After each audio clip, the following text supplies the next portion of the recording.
Video शुरू करने से पहले आपको बता दें कि यदि अभी तक आपने हमारे चैनल को सब्सक्राइब नहीं किया है तो अभी कर लें और साथ में नोटिफिकेशन घंटी को भी दबाएं ताकि हमारी वीडियो सबसे पहले आप तक पहुंच सके।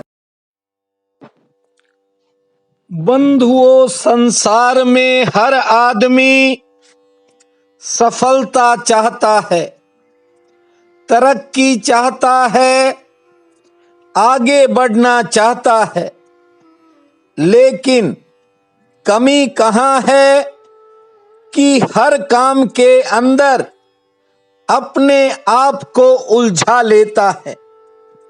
बंधुओं, ये आदमी का मन इंसान को कर्तव्य से विमुख कर देता है।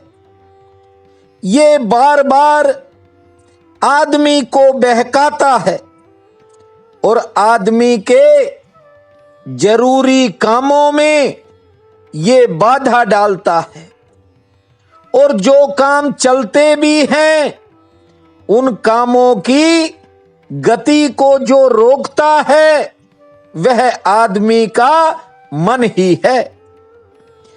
जब तक आप मन से संबंध को नहीं जानोगे तब तक तरक्की के रास्ते में अड़चनें आती ही रहेंगी।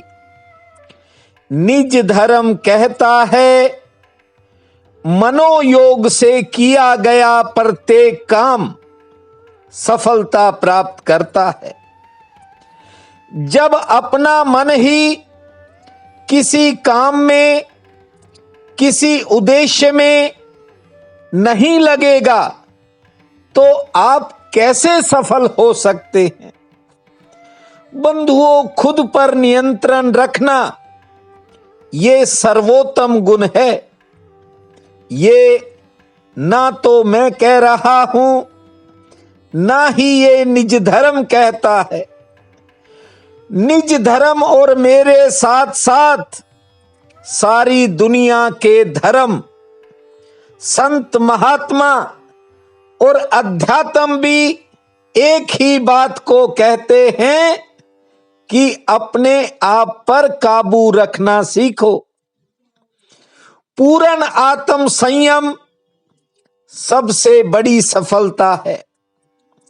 जब तक आप पूरी तरह अपने आप पर नियंत्रण नहीं करेंगे, अर्थात खुद पर गहरी पकड़ नहीं करेंगे, तब तक मुश्किलें आती ही रहेंगी।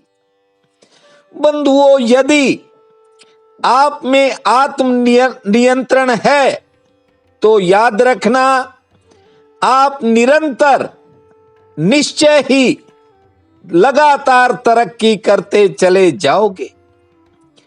मन पर काबू करना, आत्म नियंत्रण रखना आपको सीखना पड़ेगा। मन को वश में रखा करो। मान लिया किसी कारणवश मैं वीडियो नहीं दे पाता, आप थोड़ा सा मन को काबू में रखें। बहुत से लोग तो फोन करना शुरू कर देते हैं। मैं कहता हूं, इस चैनल में इतने वीडियो हैं, राशिफल का तो नाम है। अब तक इतने सूत्र आप सुन चुके हो, यदि उन पर ही अमल कर लिया तो फिर और वीडियो सुनने की जरूरत नहीं रहेगी। हां, आपसे कोई जन्म जन्मांतर का संबंध जरूर है, ये बात मैं भी जानता हूं और आप भी जानते हो। इसीलिए आप आज तक इस चैनल पर डटे हुए हो, वरना लाखों की संख्या में लोग छोड़कर चले गए। बंधुओं, आपको बता दूं कि भीड़ जो है, जो ज्यादा भीड़ है वह बेचैन है, दुखी है। इसी कारण मुश्किलें आती हैं कि मन काबू में नहीं होता। आज इधर जा रहे हैं, कल उधर जा रहे हैं, परसों किसी और जा रहे हैं। आप समझिए बात को कि एक जगह जो टिकने की कला सीख जाएगा, याद रखना प्रतिकूल समय भी उसके लिए अनुकूल हो जाएगा। ये भौतिकवादी युग है, विज्ञान का युग है, इसलिए ज्यादातर लोग धर्म को नहीं जान पाते। जानते हो, जो विज्ञान अर्थात साइंस है, उसकी पूरी विधि तोलने की है। जो तराजू है वह विज्ञान का प्रतीक है और मापना ढंग है। इसी कारण साइंस कभी परमात्मा तक नहीं पहुंच सकती, क्योंकि विज्ञान तो हमेशा एक ही बात की रट लगाएगा कि परमात्मा नहीं है। विज्ञान मानता ही नहीं उस चीज को जो तोली जा सके, जिसको हम प्रयोग कर सकें। प्रयोगशाला की तराजू पर जिसका कोई नाप जोख हो सके। बंधुओं, याद रखो, परमात्मा किसी प्रयोगशाला में प्रकट नहीं होता। परमात्मा तो आपके विराट स्वरूप और आपके विराट शरीर के भीतर हमेशा विद्यमान है।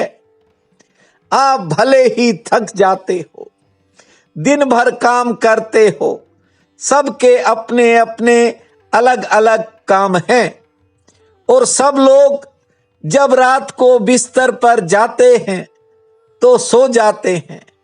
लेकिन याद रखना, जो आपके भीतर परमात्मा बैठा है वह नहीं सोता। वह सो जाएगा तो मौत आपको अपनी आगोश में ले लेगी। याद रखना, ये जो आपका दिल है ये 24 घंटे धड़कता है। इसकी हर धड़कन मेरे दिल के साथ धड़कती है। यही कारण है कि हजारों की संख्या में लोग निज धर्म के सूत्रों का इंतजार करते हैं। बंधुओं, सांसारिक चीजें अलग हैं, विज्ञान का ढंग अलग है। मापना, खोज करना, जांचना, ये विज्ञान के ढंग है। धर्म का ढंग बिल्कुल अलग है। ना खोजना, न मापना, न कोई परिभाषा करना। मैं देखता हूं, मुझे बहुत से फोन आते हैं, वे कहते हैं आपका चैनल सबसे बड़ा है, आपके इतने सब्सक्राइबर हैं। आप समझिए, वे माप रहे हैं, तोल रहे हैं, खोज रहे हैं। लेकिन आप भाग्यशाली हो जो लीन हो चुके हो, डूब चुके हो, अपने आप को निज धर्म की तरफ ले जा रहे हो। ये आपका भाग्य परमात्मा ने बनाया है। ना तो मेरे कहने से आप आए और ना ही किसी के कहने से आए। बस ये परमात्मा का मिलन आपके साथ हुआ है, इसलिए आज आपको एक विशेष बात सुना रहा हूं। बंधुओं, गुरु नानक देव एक बार लाहौर में ठहरे। जानते हो, लाहौर का एक बहुत बड़ा आदमी चरणों में नमस्कार करने आया। धनी आदमी था, करोड़ों रुपए थे उसके पास। आकर के गुरु नानक के चरणों में सिर रख दिया और कहने लगा कि आप मुझे कोई आज्ञा दें, मैं कुछ सेवा करना चाहता हूं। मेरे पर आपकी बड़ी कृपा है, आप जो भी कहेंगे मैं पूरा कर दूंगा। जानते हो, गुरु नानक देव ने अपने कपड़ों में छिपी हुई एक छोटी सी कपड़े सीने वाली सुई निकाली। उस सेठ को वह सुई दे दी और कहा, भाई इसको संभाल कर रखना, मरने के बाद इसे मुझे वापस लौटा देना। सेठ ने वह सुई पकड़ ली, क्योंकि पैसे की ताकत भी एक अजीब ताकत होती है। अकड़ थी, बात उसकी समझ में नहीं आई। उसे कुछ ख्याल ही नहीं आया कि गुरु नानक देव ने क्या कह दिया। उसने कहा, जैसी आपकी आज्ञा, जो आप कहेंगे मैं कर दूंगा। बंधुओं, अकड़ का समय होता है आदमी के मन का, और तब आदमी अंधा हो जाता है। कुछ चीजें असंभव हैं, वे धन से नहीं हो सकती। जानते हो, सेठ घर लौटा, लौटते लौटते उसे ख्याल आ गया कि गुरु नानक देव ने कहा है कि मरने के बाद इसे लौटा देना, लेकिन जब मैं मर जाऊंगा तभी सुई को साथ कैसे ले जाऊंगा, कैसे वापस लौटाऊंगा। बड़ा काम दे दिया गुरु ने। सोचने लगा मन में, छोटा काम देते तो मैं कर देता। अब आप जानते हैं, संतों का रहस्य कोई जान नहीं सकता है। सेठ वापस आया, चरणों में गिरा और कहने लगा कि क्षमा करें, अभी आप इसे वापस ले लें, क्योंकि यह उधार मैं चुका नहीं सकूंगा। अगर मैं मर गया तो सुई को कैसे लेकर के जाऊंगा। बंधुओं, जब ज्ञान जागता है तभी परमात्मा करीब होता है। दुनिया में दो तरह के लोग हैं। एक वे लोग हैं जो माप तोल करते रहते हैं, खोज करते रहते हैं, और एक आप हो जो बिना किसी शर्त के यहां डटे हुए हो। मैं आज अपने दिल के भावों से आपका इस चैनल पर स्वागत करता हूं। आज मार्गशीर्ष शुक्ल पक्ष की अष्टमी है। बहुत ही बड़ा पावन काल रहेगा। उठते ही धरती मां को प्रणाम करना, 8 बार लंबी श्वास लेना और 40 बार ताली बजाना। फिर खुले आसमान को देखना, सूर्य नारायण भगवान और पीपल देवता को जल देना, शनि देव का स्मरण करके अपने दिन के कामों की शुरुआत करना। दोपहर के बाद तेल से चुपड़ी रोटी किसी कुत्ते को खिलाना और शाम के समय हनुमान जी के सम्मुख जोत जलाकर हनुमान चालीसा का पाठ करना। भूमा शनै शनै, भूमा शनै शनै, इस महामंत्र को जपना समय मंगलमय रहेगा। प्रिय बंधुओं व मातृदेवी शक्तियों, आज 11 दिसंबर दिन शनिवार है। आप सबको मेरा नमस्कार है। आज का राशिफल इस प्रकार है। मेष, रोजगार में कोई विस्तार हो सकता है। दाम्पत्य जीवन में विवाद हो सकता है। किस्मत लगभग मध्यम श्रेणी की रहेगी और कोई विशेष सफलता भी मिल सकती है। वृषभ, मन में कोई नया विचार पैदा होगा। किसी अन्य साधन से फायदा हो सकता है। सेहत पक्ष थोड़ा नरम है।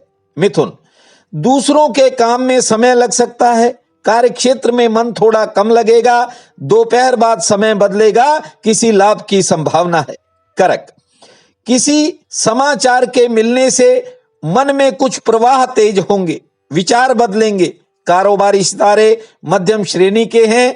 गृहस्थ में कोई शारीरिक चिंता बन सकती है।